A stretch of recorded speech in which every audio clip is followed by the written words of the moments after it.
Thank you. Thanks, Epi. I'll just make sure I know how long I've got so I don't go over. Thanks, Epi. So my name's Stephen Eglinton. I am a fellow of the BCS, you'd be pleased to know.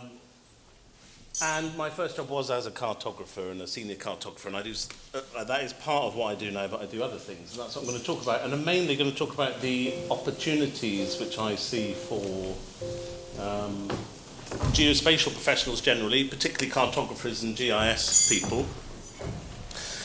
I'm going to also tell you what BIM is. So the title talks about BIM digital twins. What are they? Are they buzz terms? Are they not? Discuss, but I will let you know what they are, and you can decide that for yourself. But particularly the point in yellow there, the main thrust of my talk, because obviously you can look the other terms up if you wished, is around what I think are some of the opportunities to collaborate with other disciplines. So I mean non-geospatial people, non-cartographic people, particularly other information management people. So it's quite hard to say what I do now, but the main thread probably is information management. It tends to be to do with physical infrastructure, roads, highways, nuclear power stations, renewable power stations, whatever it is. My background originally was the GIS side of it. And obviously, as we know, and just out of interest, and there's some former colleagues of mine here as well, which I'm pleasantly surprised to see.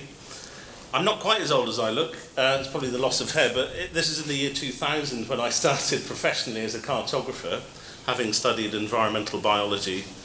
And yes, I had to physically drive around the south, which was quite pleasant actually, the southwest region of England, and physically update ArcGIS 3.2.A at the time. I'm sure some people are familiar with that, but that was a big part of it, just moving data, right? So again, we've maybe come on, I hope. This, and again, there's some former colleagues, I had nothing to do with the direct implementation of this, I was just promoting it in the region, but just to say this was one of the initiatives which still exists, that DEFRA, or MAF as was, developed, so I was involved in the promotion. Then I went to Brazil for a couple of years, did conservation work, came back and then ended up with the London Underground. So the only reason I'm talking about built environment infrastructure, I fell into being a GIS manager at the Underground, which I actually turned the job down twice because they didn't use ArcView. It's bizarre. It was a different software. Don't worry, I have been an Esri partner since. So, but it's clearly the vendor or the software is agnostic, but it definitely became about information management, data quality, information quality, visualization, and that's what we sort of talk. But it's quite hard to find a thread really. But I guess the main that's the wrong slide there. The main thread probably is around data. So I am also a fellow of the British Computer Society, so it depends what hat I've got on. Information management, clearly we all do that. Particularly GIS, I'm not saying other people don't, but particularly GIS is obviously highly data-centric. So I've sort of just broadened the expanse of it. And that's where we come on to BIM. But the commonality of my career is in that data visualization, mapping, and then the change management. You cannot throw money at these things. So again, a lot of my day job now is educating people, say it's not just the technology, it's the change management piece. And it does, not always, but the outputs, after a lot of effort, could look like something that we're familiar with, a dashboard. But I'll get in at the board level and they say, we would like to know where our buildings are, our assets, and I won't mention GIS, I won't mention mapping, I get them to talk it up themselves. So I just sit there and nod, and people say, oh, maybe we could visualize our buildings on a map, and I'll say, that's a very good idea, I like where you're going with this. Have you heard of GIS? And of course they probably haven't, so we have a little chat. But this is one of the slides that I want people to think about when they leave here as well. There is a Gartner version, I've just made this one up myself. Even though I say my career is in data, irrefutably it is, managing data and information, it's this decision-making at the top. So again, you could have infinite budget for data collation, collection, surveying, scanning nowadays. Obviously, everyone likes laser scanning, which maybe or maybe not the right answer in some questions, in some situations. But how is it going to be used? what decisions are people going to use with the outputs, whether they be a map or not. And the things that I'm thinking feel a lot like the things I used to think when I did only cartography. Are people going to interpret the information correctly? So that's me. I do different things. I mainly work with the World Bank now as an advisor on physical asset management. The data is a subset of that. So what is BIM? Does anyone know? Hands up. I won't pick on you to call out. So who's heard of it? It's probably... Sorry, which one? Building information. Yeah, okay, right. Okay, thank you. So it does mean building information modelling. So I'm going to give you an overview of it, and I'm going to give you my thoughts about how we can get value. So we do know what it means. Is it 3D CAD? Yes, it is for some people, but there's international standards, which I've taught for about a decade. They were UK only, British standards. Now they're international standards. This is the opportunity. This is the main takeaway piece. There are international, robust international standards which talk about information governance, which is mandated in some countries, this being one of them, only if you work for a government project. In other countries like Hong Kong, for example, their law, the standards. So what I mean, so it's not that these are wrong, BIM does mean 3D models. And what we've done with the standards is, let's say, expand the scope of the meaning. We mean a governance framework, a management system, process, procedures, methodologies, ways of managing information around the information. So that's what I mean. You can see the standard there. And we do mean GIS is in scope, mapping is in scope. Every type of information in any format, probably only digital though, but I'd argue I'm interested in hard copy as well, but that would muddy the water. Let's stick to digital data. Everything is in scope for projects and for owner operation for asset management. This is just a representation of how a lot of people see BIM, and we create what we call information models. And we don't mean 3D models, we mean the totality of all. For example, on Crossrail, every piece of information that came out of that is the information model. So you have a project information model, you have an asset information model. And it's important that I've made the point that it's all information, because then people say, oh, how about photos? Yes. CAD file, yes. GIS, as I've already said, yes, completely. 2D, yes, that's all in scope. And in the BIM standards, I find quite amusingly talk about 2D, 3D, 4D, 5D. Coming from a GIS background, then we have an infinite dimensionality, I guess we could call it, because you do multivariate analysis, and probably don't call it that in GIS when you're doing the GCSEs, right? You call it attributes. But in the BIM fraternity, people have started to call that 3D, 4D. For me, it's just adding an attribute. It's not defined, but it would be wise to be aware of it. So you can call people out and say, well, what do you mean by 5D? What costs? Who puts them in there? Where do they come from? How are they updated? Sounds like an attribute to me. And of course, there isn't a good answer, right? So I've said 8D. I have seen diagrams where they go up to 12D. It's just made up. Make up your own. That's the standard. This is the opportunity. How we define it in the standard, we talk about a use of a shared digital representation of a built asset to facilitate design, construction, and operation processes. And then I think the last word is probably the most important for me, to form a reliable basis for decisions. So again, that's how we define BIM in the standard. So again, we do call it building information. So I like to think about better information management. It's not formally LATs, and it's also infrastructure. So we do not only mean technology. I've already made that point that you can throw, as people do, throw money at the technology. So I mean by every piece of CAD software known to humankind, every GIS, most of my work is trying to remove software from companies because they've got everything and it's not linked. So it's not just about the technology, but you need the technology or you're not going to get very far. It's not only about buildings, which I've already said a few times. I've taught whole week-long BIM training courses, and at the end someone said, oh, so it's railways, yeah. Is it railway? Yes, because it definitely is railway, power, utilities, any infrastructure. Could it be natural assets? Yes, 100%. I tend not to talk about them too much, just depending on the clients, but of course Natural Assets Environment Agency in the UK are very into this BIM activity as well, probably one of the most more mature entities. It's not just CAD, I've made that point. They have I won't go through this, don't worry, this is normally a whole one-day training course, which you don't want now. But in the international standards, the green conceptually represents information accumulating during a project, that's the triangle bit, and then it's conceptual, and then it's being used during the life of an asset. Could be a bridge, could be 100 years in the future, could be a school, could be a university, anything. So where we can help is we can help people discuss what decisions they might be making during the life of that asset and what information they need, because again, maps are for a purpose. You don't make them for fun typically in an operational business context, right? Now I realise we do have artistry as well. I mean a cold, hard, graphical side of it, where I used to make them at the Tube simply for maintenance, nothing exciting. But it was definitely the decisions. They're red on here.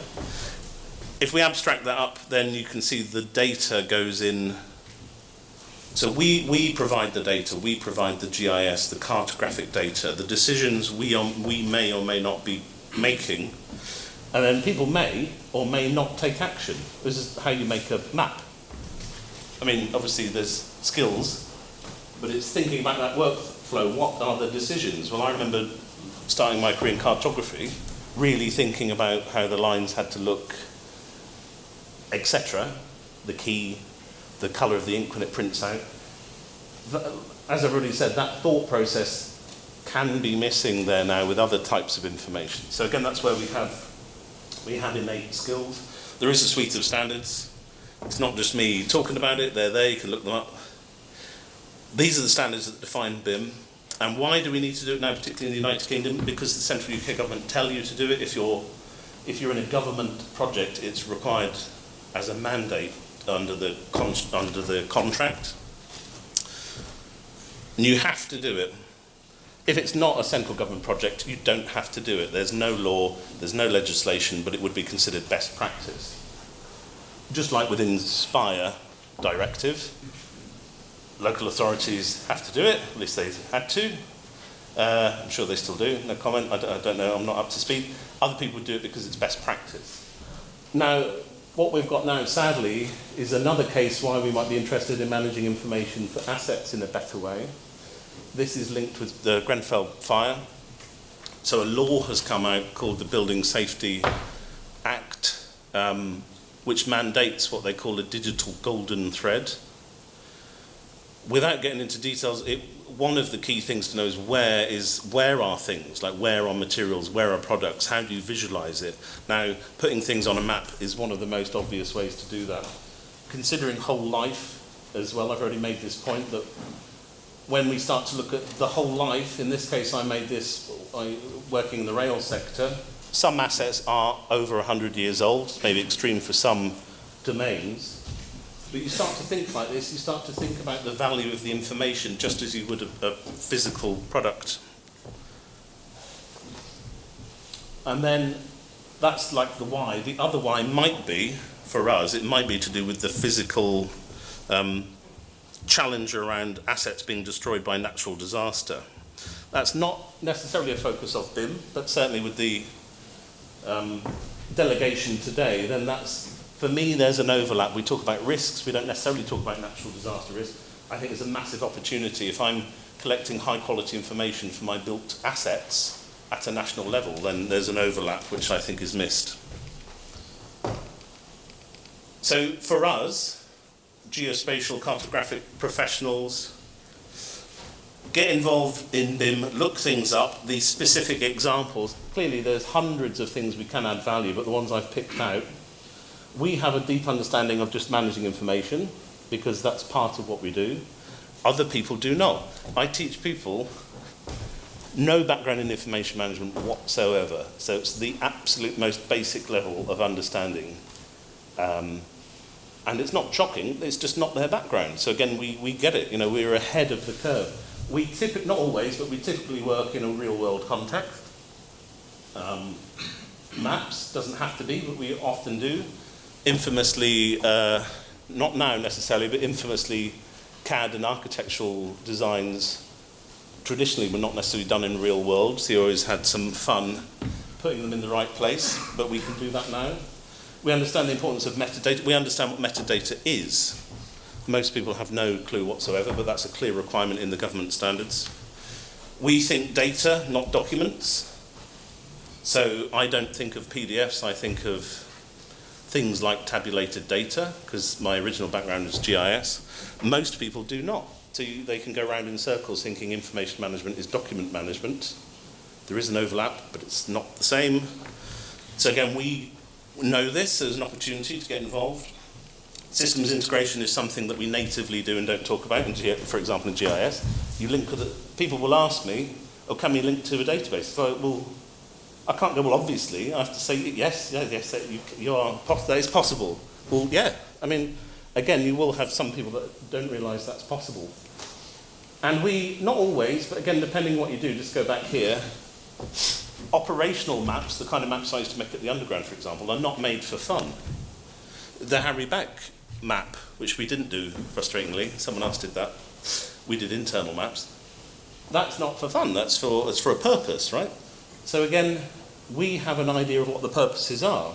People come to us and ask us, so we can conflate the information with the purpose for which, perhaps in our case maps, or in my case whatever the information output is going to be. We have that deep understanding. I'll skip over just in the interest of time anything that I don't think is vital. I've made that point, the accuracy, and just some quick examples. Just go back here. That's one I did at King's Cross redevelopment. That is BIM, say in inverted commas, BIM and GIS. For me, it's all just information. Presented, yes, in a map, a lot of it. Very important. Spent a long time deciding how the maps would look. But it was the quality of information. And one term for you to maybe look up if you're bored on the train is master data management. So in my IT sort of domain, people might be familiar with single source of truth, but that's a fancy word, the master data. It's just don't have multiple copies of data. Again, that's what we do. We do that. We do that in spatial data infrastructure concepts. So again, there's some examples that I've done before where it is, in inverted commas, BIM and GIS. I say in inverted commas, I probably won't have explicitly called it that. The biggest challenge we have, there are big opportunities, which I've mentioned and I'll conclude with, but I think the biggest challenges we have, and I'm picking on GIS because that was sort of the biggest chunk of my career, the jargon, right? So obviously it's funny, dangling segments, right? We've got dangling segments, it's quite funny. Donut polygons, vertices and raster and vector, and I didn't even know what raster and vector meant when I interviewed for my first job, but I still got it. But people, I'm not saying people shouldn't use these because we're skilled. People use them unbelievably with end clients. Even polygon. I know maybe people should know, but I just say area, right? Like polygon, but so again, anyway, you get the idea. So there is a language challenge. I'm not saying we should use and even between CAD and GIS professionals, this is a real example here of me wanting to repurpose some CAD information that was used on the King's Cross. This is the new build mixed purpose estate in London. We couldn't agree, I'll just skip forward here. We couldn't agree what a polygon was. So there was a CAD professional, I was more like the GIS professional. And what I called a polygon, obviously could be a lake, right? It's the classic. But in CAD, no, in that package, it had to be a symmetrical shape. And he called it a closed polyline. So for weeks we were going around in circles, and he wasn't sharing what I wanted. And then we finally sat down. He said, no, you have to call that a closed polyline. It's like, oh, all right, what? So the fact that we can't even agree this is between CAD and GIS, I thought was highly amusing. So I had to write annexes in a standard that just said, if you're a CAD professional, say this. And if you're a survey professional, then maybe say this. So we have challenges, and we can overcome them. I might do some diagrams like this. My whole point here is they don't help necessarily. This is done specifically for one purpose. I would never use something like this with a client. Not cool, like it's not going to help, even though it looks great. Obviously people are on it. I'm fully aware of Open Geospatial Consortium, as I hope hopefully at least 80-90% of people in here. If not, look it up. OGC, we're familiar with WMS, Web Feature Services, and they're cooperating with Building Smart International. They're focused. Use cases I'll just skip through because we're running out of time here. So the presentation of the same information, and this is how I did get into the BIM side, we can present the information in different ways. Again, a natural concept particularly in GIS, the same repository of information presented in a tabular format on the right, on the left in a schematic linear. This is some of the railway and the tube for maintenance. It doesn't look great, looks quite bad actually. It didn't matter. They just wanted stuff flashing and going in and fixing it so that people didn't die, right? So it was about maintenance. Again, it wasn't amazing looking, but again, it's simply clicking through. So this starts to become BIM very quickly because BIM gives you or us, the governance which I've always been lacking. We talked about SDI, spatial data infrastructures, but I won't get into whether they are or are not BIM, that's another conversation. But BIM is, in the way I mean, wholly inclusive of all information. So massive opportunity, get involved now. Where things are is probably the first, or maybe the second thing that people think when they talk about infrastructure, and that's what we can help provide. Again, I'll skip and the opportunity just to look forward, just as I summarise before I run over too much, is digital twins. So BIM hasn't gone. BIM, in the term I mean, are the international standards. They're mature, massive opportunity, get involved in different groups that talk about BIM. The other term that's evolved in parallel to some extent is digital twins. The central UK government has got and had initiatives. Without me reading everything that's on here, you'll note that BIM remains, in the way that I mean, at the bottom, and then they might not have GIS. Annoyingly, they don't have the word mapping, but I can take geospatial, that's fine. I'd rather it was on there than not. So again, all of these disciplines require information. This is what the central UK government is moving towards, slowly. We're getting there. There's funding, there's opportunities, there's workshops, there's work groups, there's some initiatives, like the National Underground Asset Register or things like this, which I've not been involved with. And these are literally the last couple of slides. I'd strongly recommend you to look up a document if you're trying to communicate with people how geospatial helps decision making. There's something called Transforming Infrastructure Performance, which I did mention as one of the documents that mandates BIM. And in there it talks about decision making. And clearly what they mean is maps and GIS in all the examples. But they don't say it in there many. Well, I think they say it a couple of times. So again, we can come in and go, oh, that looks like you're trying to make a map there using GIS. And they'll say, oh, what's that? Let's have a chat. So and obviously, if you're not familiar, they're the UN Sustainable Development Goals at the top. So this is big stuff. Saving the planet.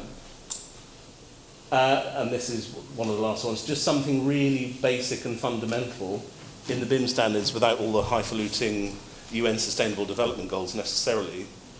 It talks about just trying to get things to not clash, like in a geometrical sense, not physically hit things when they're built. That needs to be scoped out. People who have survey, geospatial, mapping, and other geo skills can help with that process. Because at the moment, the kind of people I work with are project managers. No offence to them, they're construction project managers that won't have them skills. So, last two slides. So how can we get in this case, the geodata to work smarter? It's something we need to get involved. People are not likely to come to us and say, do you want to work on a multi-trillion-dollar, they might do, who knows, project in the Middle East, for example, because they're probably not looking for cartographers. But if we go in, somehow just get involved, and then the geospatial and mapping skills that we have are invaluable. So I've made my key points ready. Thank you. If you want more information on what the UK government's doing, then you look at ukbimframework.org. Digital twins, there's a podcast that I do, which is bim.tube, and then I have a company. So I've run over, so apologies, but thank you for attention. Please look it up.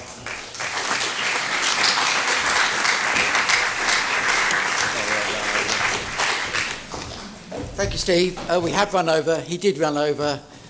You might have questions about BIM and what the implications of it might be. Sadly, we haven't got time for them now if we're going to keep to time. But Steve will be around. You can grab him afterwards, I'm sure. I think in the context of Grenfell Tower, there's some very interesting issues that BIM raises in the way that cartography and mapping fulfill better decision making. And I'll leave it at that. So let's go on to the last talk of the day. And now we're going to completely swing around to something very different. I think we are all here because we're map lovers and we love maps in all sorts of different ways. And today we're going to end the conference with a lady who does something absolutely fascinating and fantastic with maps. So, Lorraine, where were you sitting? I can't even see you. There you are. There. Lorraine, please, I'd like you to introduce yourself because I think you explain far better than I can what you're all about. Lorraine, come on out.